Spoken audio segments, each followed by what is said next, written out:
right, everyone, welcome to the ReLaunch podcast. And today you're going to hear such an inspiring, wonderful story about, when you get knocked down, you don't just get up again and like shake it off. You get up again and you start to dance around. You start to create. You start to do all these incredible things. We're going to hear this story. It's going to make you feel so inspired. Kristen Chester is the founder of Casa Danu, a consciously crafted fashion brand focused on bold patterns. If you are watching, please make a comment on what I'm wearing right now. It is so fashion forward, it's comfy, and it's clothing that help women bring out the most colorful and powerful versions of themselves.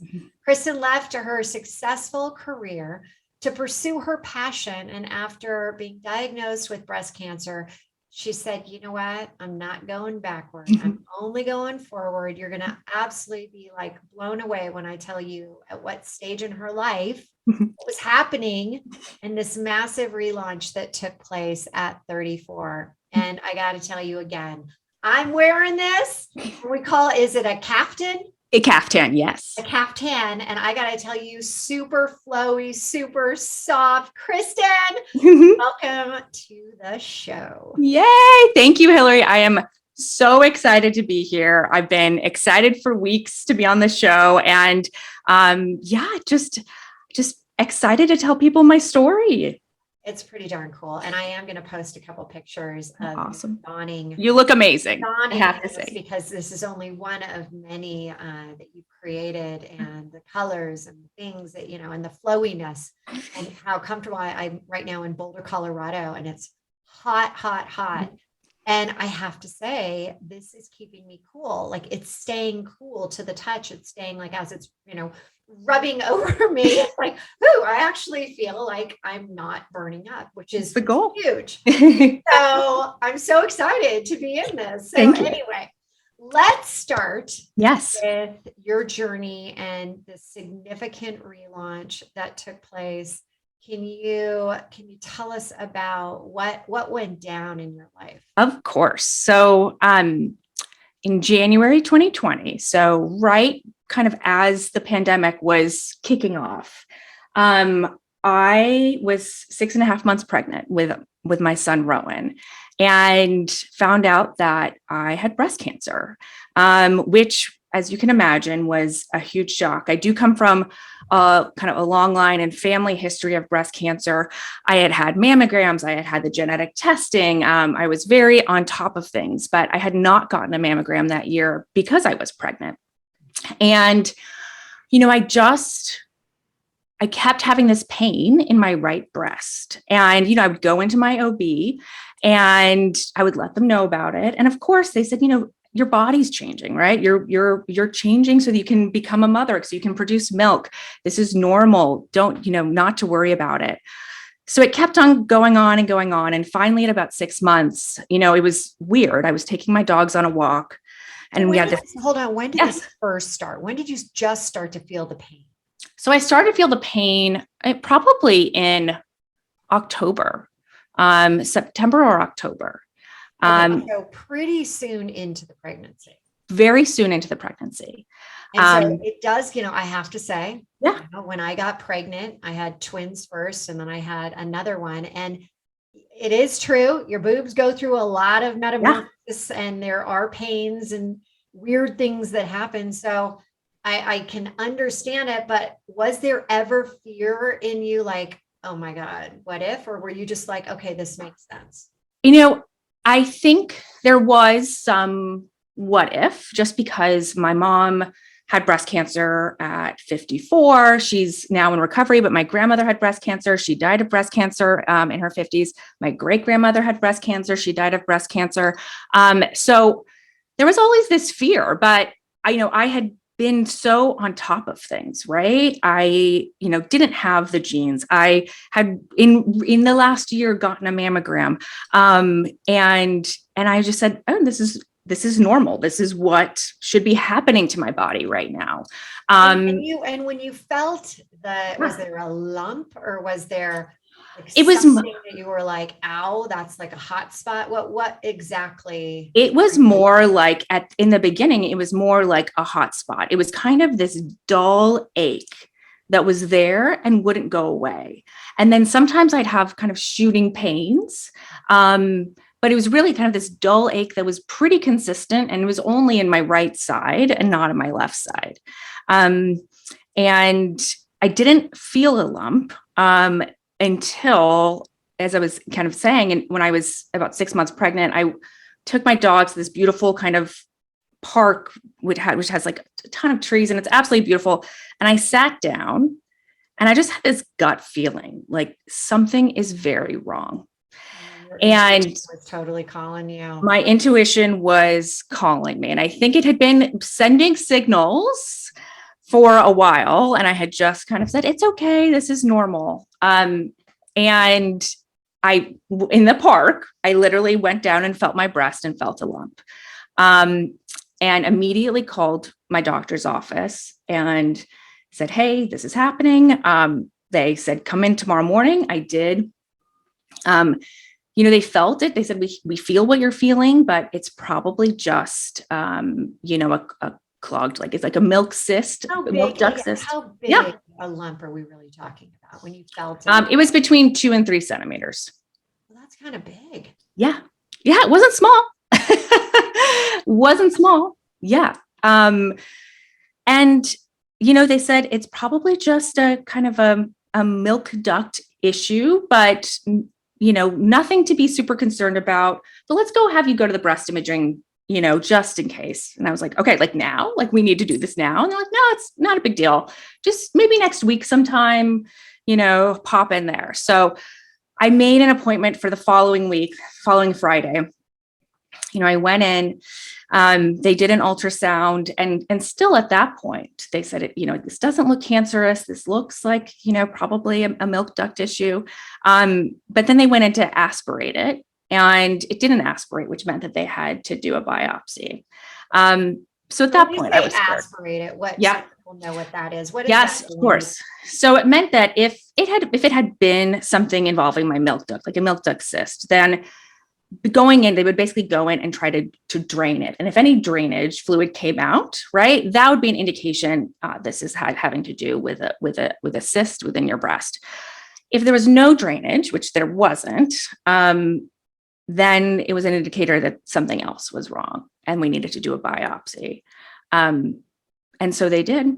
And the following week, I had flown down to Mexico, which is where my client at the time, I was a consultant. My client at the time was in Monterrey, Mexico. I had flown down for big, important meetings. And as I was walking out to lunch with my client, I get a call, and it turns out to be the oncologist, and you've got breast cancer. And you're walking with your client? Walking with my client. In Monterrey, Mexico. And obviously I said, 6.5 months pregnant. 6.5 months pregnant. And I said, all right, you guys go ahead. Immediately got on the phone with my husband. We both started sobbing. Got on the phone with my parents, sobbing. They worked together because I was just a hot mess, as you can imagine. And not just even hearing this information, because I remember the day that I got the call that, the doctor had taken something off of me, and they called, and the doctor said, you've got melanoma. And it was surreal. It was like, yeah. What? And exactly.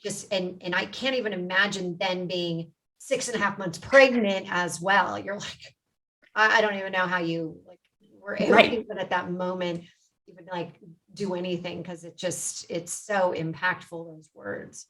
I mean, I felt incapable. I of doing anything. I knew, I was like, I have got to get home. I cannot be here. I cannot spend the night here in a hotel by myself tonight. I can't. I need to get home. And so my husband and my family kind of moved hell and high water, because I was just incapable of the moment of getting me on kind of whatever flight needed to be done. I had to like transfer and all this kind of stuff to just get home. And my husband, who was working in Nashville, also flew, met me in the airport, and we were in the Atlanta airport, busiest airport of the world, and just kind of found each other and hugged and just started sobbing. And it was, I mean, at that point, it was, okay, you know, what are my options, right? What are the options for me? What are the options for my baby?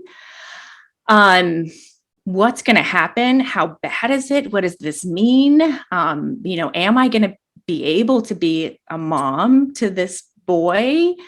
And so that's kind of how I found out and what was going on at the time.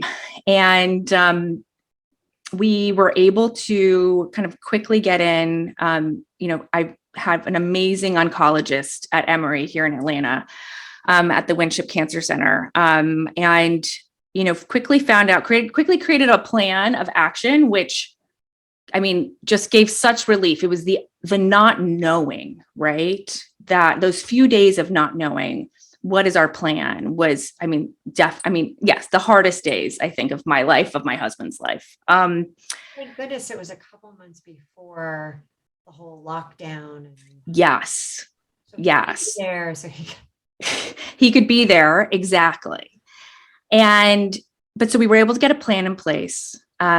We found out that you can actually do chemo when you're pregnant if you're past a certain point in the gestation, which, I mean, was a huge relief, because it was, I mean, all that was going through my mind was, I may be able to have this baby, but I'm not sure I'm going to be able to be alive for this baby once what stage? Yeah. So I was stage 2C, so kind of right on the verge of 3. So had you not listened to your intuition and just wait, we'll wait, you know, the additional 2.5 months. Yeah. Until the baby delivers, where would you have been?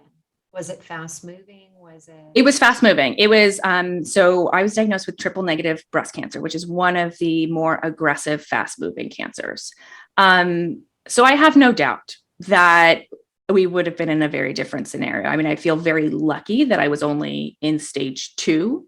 But if I had not really listened to my intuition and called them and said, get me in, right?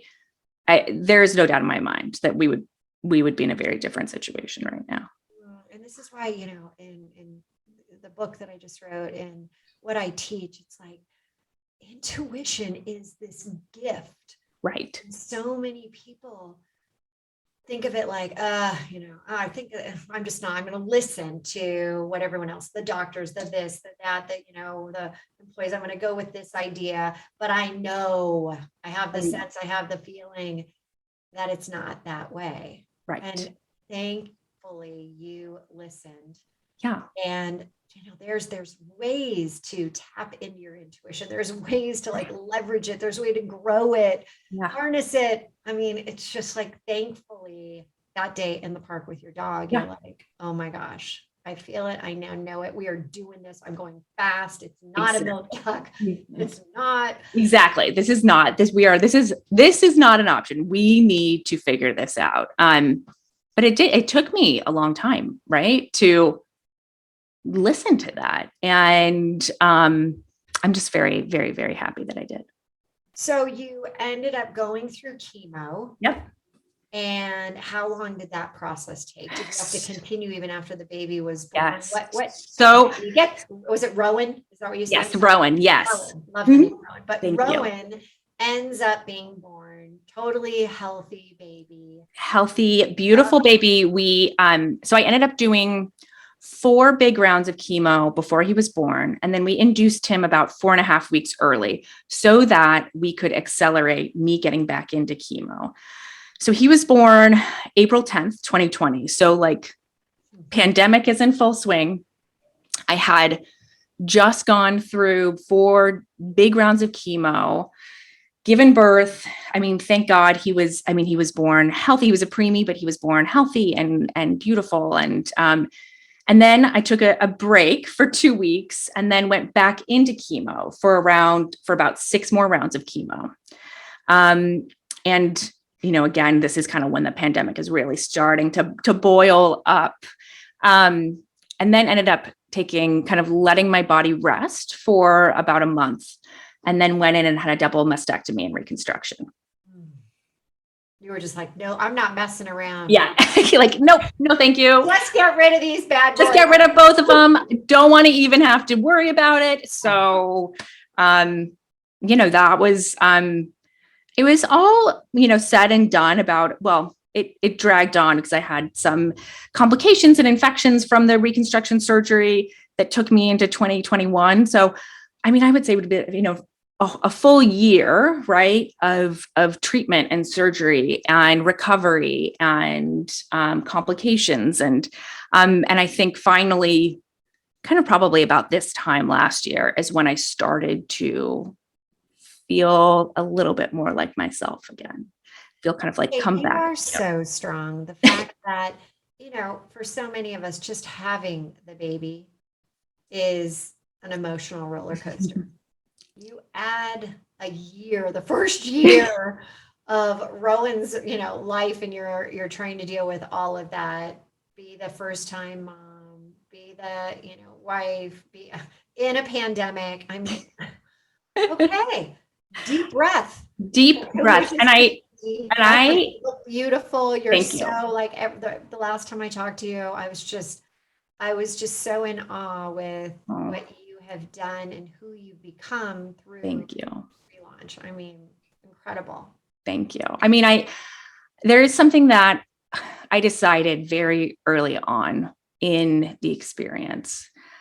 And I decided, I was like, there is absolutely no room for negative energy for me during this process. And I can't engage in it, and I can't have those around me engaging in it either. Now, that's not to say that I didn't have many moments of pure grief, of frustration, of anger. I would be in the shower by myself, just sobbing and just telling myself, like, you are strong enough. You are strong enough. You are strong enough. You are strong enough. Like, you need to be there for Rowan. You need to be there for Rowan. You can do this. And, I had to think positively because there was nothing. And I know that's like a super, cliche thing. And you can't just tell someone think positively, but it was a very active choice that I made over and over and over and over again. Because if I didn't, I would have gone, I think, just down into a spiral. I don't think I honestly, I attribute all of the treatment to getting me healthy, but I also attribute my just stubborn persistence in staying positive to help also get me healthy as well and kind of help me get through. So, Kristen, what's interesting about what you said, and I just want to highlight that because just last week I lost my dad. Oh, I'm so sorry. And then Thursday was the book launch, and it was just oh my God. It's like, holy oh, seriously, yeah. And I had to go deep into what I teach and my own philosophy on staying positive, but yet give myself that moment of it's okay to be human. Yeah. Right. And we can't just be like Pollyanna, like, oh, everything is just so great. No, there were moments. And so what I did was, first off, I had 5 days before he passed to literally sit in a room with him on a couch. They had a little love seat. Yeah. Love seat, and it looked right at the bed where he was laying, and he was facing us. My beautiful stepmom and myself were in this room for hours upon hours. And so the tears flowed, and I was able to really go deep. But then he passes, and there's this kind of notion that, all right, now he's gone. So now we can just get on with it. Like, Right. it's almost like, all right, the surgery, your boobs are gone. Let's just like, now we can move forward. And it's like, wait a second, there's something so much deeper Right. within. And you have to be willing to give yourself the time to be sad, be mad, Right. as you said, have the grief. And that doesn't mean you're failing at, I know I'm supposed to be happy. That's what's going to help me recover. It's almost like acknowledging that it's okay to be where you are at that moment. Right. And then what I did, because I had to come to grips with, there are like other people, there's, living, breathing other humans around me that are going through their own things. Yeah. There are people that are counting on me to get onto the, Zoom event and the launch party, and people that were standing behind me that were there supporting me. And I had to be like, you know what? It's also okay to be in the happy moments as well. Yes. Yes. Absolutely. I mean, I like could not have said it or explained it better. Well, And I it was want everyone to know it is okay and it is normal. And sometimes I tell, people, hey, how long do you need? And Right. it's kind of a funny question, right? Yeah. Like, okay, how long? And they're like, well, like time wise, you're asking me like, how much time do I need to be sad right now? And I'm like, exactly. Yeah. How much time do you want right now? Do you want Take an it. hour? Do you want 2? Do you want 5? Do you want a week, a month? Right. How long do you want to really be engrossed in this? It doesn't mean that if you say I want 30 minutes and then I want to pop out of it and go do something else, I want to go exercise but give yourself the block. Give Yeah. yourself that time. Give yourself the ability to cry, like you said, bawling. Yeah. In the shower, in the bathroom, and just releasing it and letting, I mean, right. And from what you went through, you don't have a choice a lot of times. Like there is that grief, that fear, that, it'll hit you and it is there and you don't have an option. But I love what you said of it's okay to be in the happy moments too. They live together. And it is, I think it's very hard, right, to recognize that they can live kind of interdependently and together. But 1 minute I've even in the shower. So good to do it. And when that moment comes up and you're like, uh-oh, and a moment came up last night, right before my husband and I went out to this big dinner, I got hit with it. And I said, I just need 10 minutes. I need 10 minutes to just be present with what I'm feeling right now. I know I don't need a long time. I just need to be like, I'm acknowledging, I'm here in this moment. I'm not trying to force it down. No. Force it down. Good God, then it would have blown up. My husband would have had to deal with it actually at the dinner table. And he was wonderful. He's like, okay, take however long you need. And I said, thanks. I think it'll be, 10 minutes. That's what I'm kind of saying. Like, might be longer. And it actually was shorter. It was really interesting. I just kind of like sat there and I thought about it. And I'm sure you in the shower, you're like, okay, I got my like 5-10 minute, however long you're giving you. And it's like, exactly. Yeah. And there is that release. My God, how great is crying though? I mean, it's needed. It's absolutely needed. And no matter what you're going through. And, but what I didn't want to do is I didn't want to get stuck there, and so it was just, I love what you're saying in terms of like, just being present and being aware, right? Because creating that awareness of like, okay, I am sad. I am allowed to be sad. I'm allowed to grieve. I'm going to allow that to happen. And then I also have a choice and to be aware to say, okay, the sadness doesn't necessarily go away. The grieving doesn't necessarily go away. Being scared. Yeah, I'm scared. Crap, when's this going to happen again? Will it happen again? Can it happen again? I'm now 20 years past and I'm like, all of a sudden I'll feel something on my body. What's that? No, I mean, I had it happen last week where I made I had the same similar pain in my breast, and I was just, I mean, so, so, so scared and Paralyzed. You're just paralyzed. paralyzed. And I mean, thankfully, I called my oncologist and I was like, listen, we're not messing around. Going in, we're gonna get it checked out. I'm absolutely fine. But yeah, it's all ups and downs. God, this is such great advice for people. And it also, I'm going to have to say it, Yes. Please, everybody out there, as a woman, if you have a girlfriend or a wife, throw it out there and say, have you monthly checked your boobs? Right? Absolutely. Yes. And let's go back to, get yourself in the shower, rub those suckers down, like really make sure you get super comfortable with your own body and, all the different lumps and bumps. And I'm one of those, like, I got a small perky breasts. And so they're always like, you've got dense boobs. Yes. I too. Yeah. Dense boobs. I'm like, what the heck? Dense breasts. Dense. I'm like, okay, well, just make sure. And last year I had a very scary situation when I was getting my mammogram. I was in there and the lady was doing it and she's like, oh, and which is not what you want to hear, by the way. I think we're gonna have to take another picture. And she did. They took a whole bunch of other pictures. And then she said, I'll be right back. She wasn't back for about 10 minutes. Oh my God. Longest 10 minutes. She comes back in and she's like, we have to take a few more pictures. I'm like, okay. She takes a few more pictures and she's like, I gotta go. I'll be back. This is not the one you want doing your. This is 15 minutes now. So it's now been 10, 15, all these things. I'm fully sweating. I'm like, yes, oh, of course. What's happening? She comes back in and says, well, we found, a dark image. We're going to have to do some more pictures.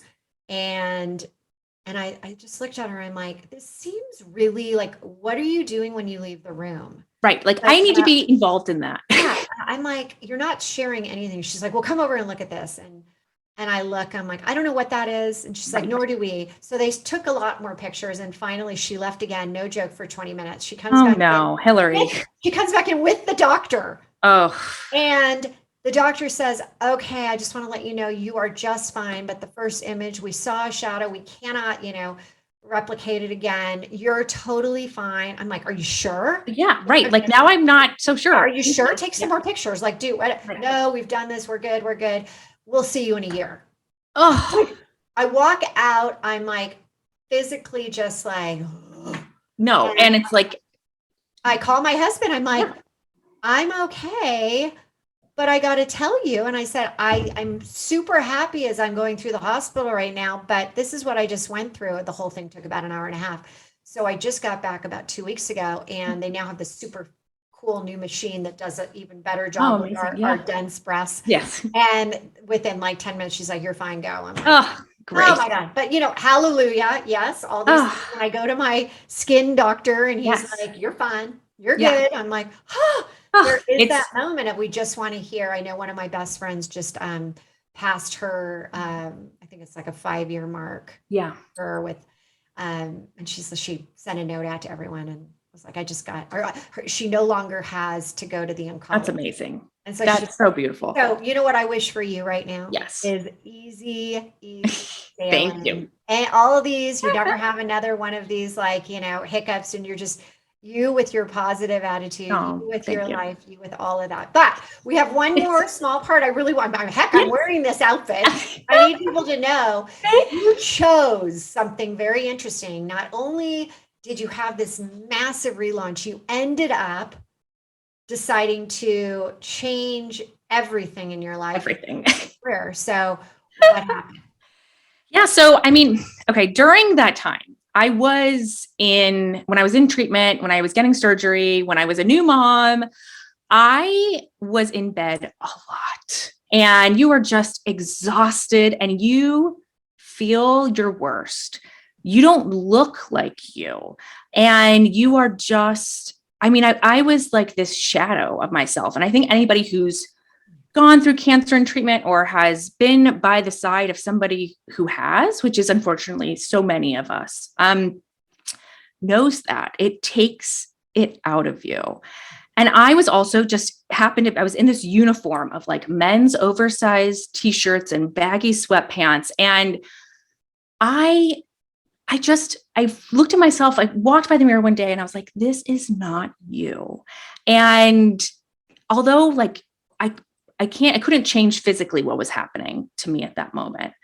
But I was like, I want to wear something that makes me feel alive. I want to wear something that makes me feel so chic and glamorous and put together, even though I'm going through this really dark place. And I just had this idea and I said, why aren't people wearing like crazy 1960s, 70s caftans all the time? Like, that's what I want to wear right now. I want to be in something flowy and with gorgeous fabric and bright patterns, something that cheers me up when I put it on. And so I just joked around about the idea for a while, like a year. And then I started to talk about it with people and women who are in my circle, friends, family, and they're like, whoa, we want that. That sounds amazing. And so I happened to be back in the hospital because I had some complications from my surgery. I was there for a week and I was so bored. I was literally so bored. And this is going to sound crazy, but I Googled, how do you start a fashion line? And happened to come a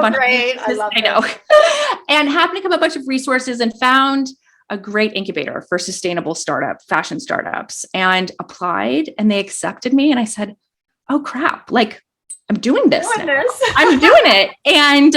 And so that was June of last year.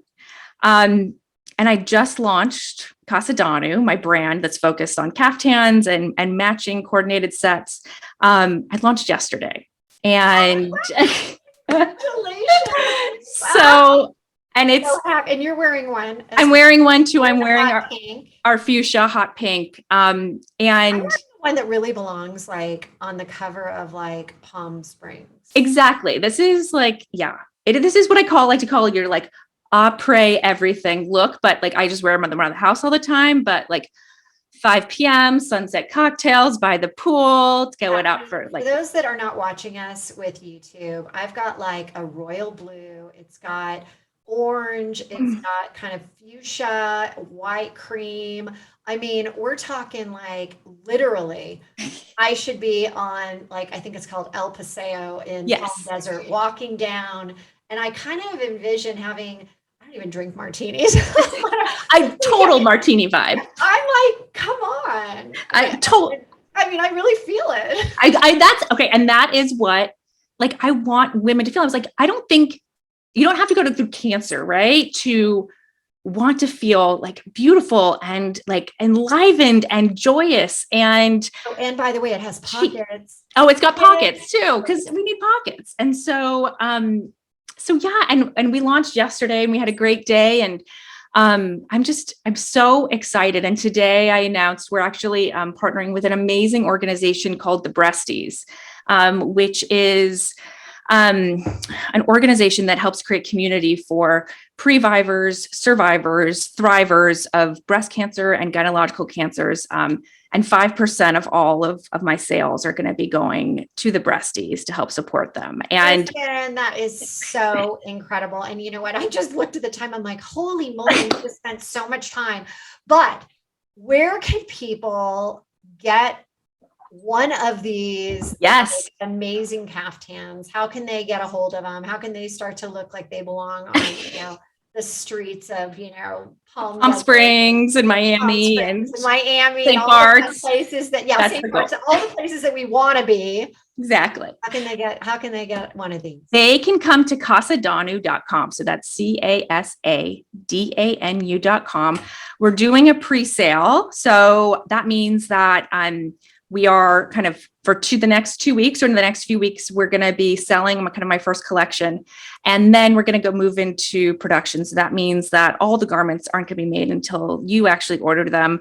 They're not going to be dyed, printed. It's very much a made to order ethos. And I'm really excited to get them into the world, get them on to women and guys if they like caftans, and help to bring just some colorful and joy and positivity into the world while feeling chic and fabulous. I love it. Kristen, it's been so much fun. Thank you, Hilary. Having you on. Again, you are such an inspiration, and I am so happy that I got to meet you. No, and I'm I so am glad. donning one of your caftans. I love it.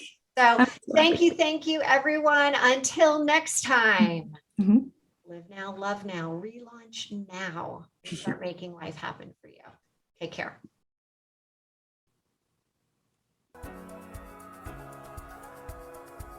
Thank you so much for tuning in to another episode of the Silver Aligned Relaunch.